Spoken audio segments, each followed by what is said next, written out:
Movie के शुरू में हम जूलियट को देखते हैं जो कि एक बंजर जमीन पे अकेली रह रही है। उसके पास एक वैन है जिसमें एक गन और उसके हस्बैंड जैक की फोटो है। हमें दिखाया जाता है कि दुनिया बिल्कुल खत्म हो चुकी है और वो एक कम्युनिटी में रह रही है जहाँ सिर्फ 36 लोग हैं और वो वहाँ कुछ सप्लाईज लेने के लिए जाती है।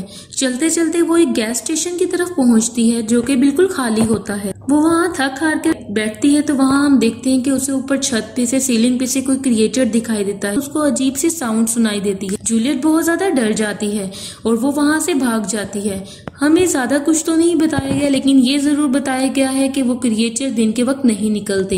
अपनी बेस पे जल्दी पहुंचने के लिए वो शॉर्टकट लेती है, बल्कि हाँ शॉर्टकट लेने के चक्कर में वो रॉन्ग टर्न ले लेती है। उसके बाद वो एक गाड़ी को देखती है जहाँ पे उस गाड़ी के पीछे वो एक इंजर्ड आदमी को देखती है जो कि बहुत जख्मी होता है। क्रिएचर ने उस पर कल रात हमला कर दिया होता है लेकिन वो बहुत ज्यादा जख्मी होता है। इसके बावजूद वो क्रिएचर से मुकाबला करने में कामयाब हो जाता है और क्रिएचर को अंदर बंद कर देता है। वो आदमी इसको कहता है कि तुम मुझे मार दो, लेकिन उसके पास गोली वेस्ट करने के लिए नहीं होती। वो फिर हिम्मत करती है और अंदर जाके बहुत मुश्किल से उस क्रिएचर को मार देती है। उसके बाद जब वो बाहर आती है तो देखती है कि वो आदमी मर चुका होता है। वहाँ उसे बहुत ज्यादा टाइम लग जाता है और इस तरह रात होने वाली होती है और क्रिएचर्स का बाहर निकलने का वक्त होने वाला होता है। वो जल्दी पहुंचने के चक्कर में जैक की फोटो को देखती है और इस तरह उसका ध्यान पलट जाता है और इस तरह उसकी गाड़ी का एक्सीडेंट हो जाता है। अब हमें मूवी में फ्लैशबैक में दिखाया जाता है जब जूलियट और जैक पहली दफा मिले थे एक आर्ट गैलरी में और जैक वहाँ का मालिक था। जैक उससे पूछता है कि तुम्हें आर्ट के बारे में क्या पता है, तुम यहाँ कैसी आई, लेकिन वो उसको कुछ खास नहीं बताती। जैक को पता चल जाता है कि उसे आर्ट के बारे में कुछ भी नहीं पता। वो उसे बेकन के बारे में पूछता है क्योंकि बेकन के सामने एक पेंटिंग होती है। वो कहती है आई एम वेजिटेरियन। उसका बांडा फूट जाता है और जैक उसको कहता है कि तुम यहाँ फिर कैसे आई, तो वो उसको बताती है कि बाहर बारिश हो रही थी और मैं अंदर आ गई। लेकिन जैक कहता है कि गॉड ने तुम्हें मुझसे मिलवाया है, ये एक हमारा फेट था। लेकिन जूलियट इन बातों पे यकीन नहीं रखती। उसके बाद जैक उसे एक पेंटिंग दिखाता है जो कि बहुत अगली होती है।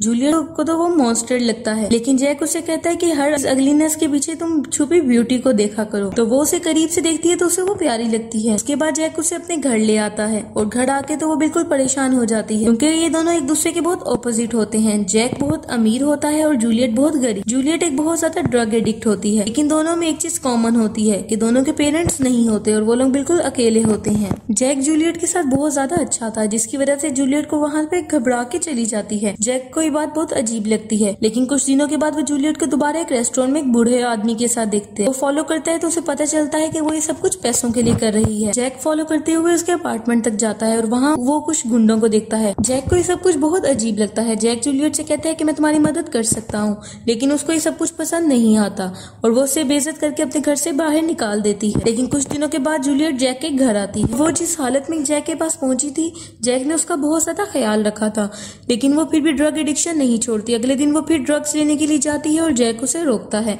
लेकिन वो उसके घर की चीजें तोड़फोड़ करने लग जाती है और बिल्कुल भी नहीं सुनती। जैक उसके एडिक्शन छुड़वाने के लिए कंट्री साइड में एक बड़ा सा घर लेता है ताकि वो ये एडिक्शन छोड़ दे। जैक का इतना सब कुछ करने की वजह से हमें ये तो मालूम हो जाता है कि जैक जूलियट से बहुत प्यार करता था, लेकिन जूलियट की तरफ से ऐसा कुछ नहीं था।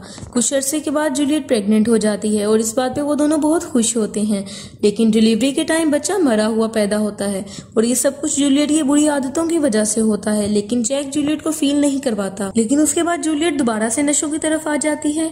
जैक उसे बहुत रोकता है। जूलियट अपने बच्चे के मरने का इल्जाम भी जैक को दे देती है। फिर जैक तंग आकर उसे कहता है कि इट्स ओवर और उसके बाद वो मेट्रो की तरफ चल पड़ता है। जूलियट एक बार में आ जाती है। जैक उसे बार बार कॉल्स करता है लेकिन वो कॉल्स नहीं उठाती।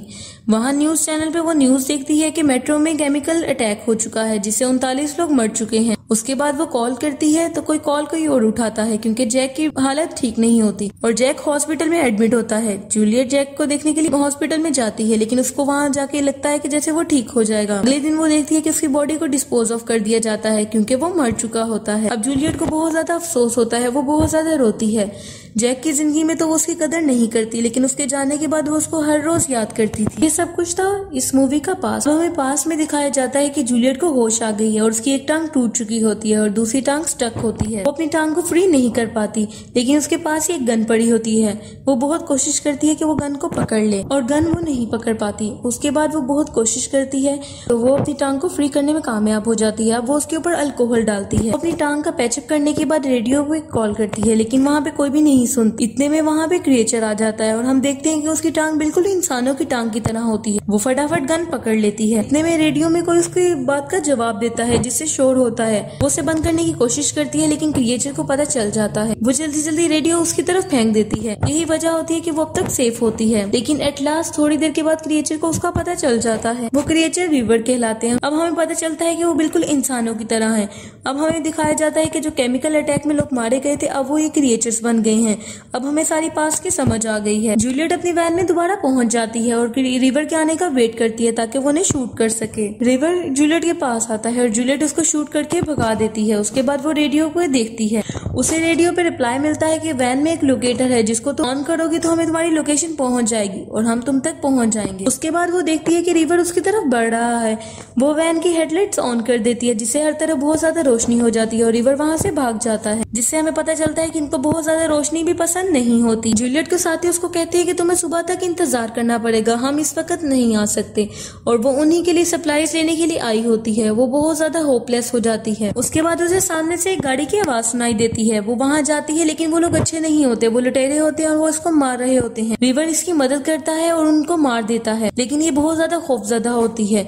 जूलियट सोचती है कि मैंने रिवर के हाथों नहीं मरना, इसलिए उसको वो कहती है कि मैं सुसाइड कर लूंगी, लेकिन वो सुसाइड नहीं करती क्योंकि उसको सोचती है कि मैं हार नहीं मानूंगी। वो एक गैस कैन लेके बाहर जाती है और वो फायर की मदद से रोशनी करती है ताकि वो रिवर को अपनी तरफ अट्रैक्ट कर सके। जैसे ही रिवर करीब आता है वो उसको उड़ा देती है और इस तरह भी वो रिवर फिर भी मरने के बजाय बच जाता है। रिवर मरा नहीं होता, लेकिन हम लोग देखते हैं कि सुबह होने वाली होती है और रिवर उसके करीब आ रहा होता है और वो रिवर को नहीं मार सकती क्योंकि उसके पास गोलियां खत्म हो जाती हैं। लेकिन जैसे हमें लग रहा होता है रिवर इसको मार देगा, ऐसा कुछ भी नहीं होता। वो रिवर इसके पास आता है और इसको कुछ भी नहीं कहता। बाद में हमें दिखाया जाता है कि वो रिवर जैक है जो कि सारी रात इसकी रखवाली करता रहा। उसके बाद जूलियट वो पेंटिंग के बारे में याद करती है जब जैक उसे कहता है कि अगलीनेस के पीछे छुपी ब्यूटी को देखो। अब जूलियट भी इस चीज को एडमिट कर लेती है कि उसे जैक से बहुत प्यार था और वो जैक से अलग नहीं होना चाहती, इसलिए वो जैक के साथ ही खुद को शूट कर लेती है और इसके साथ ये मूवी एंड हो जाती है।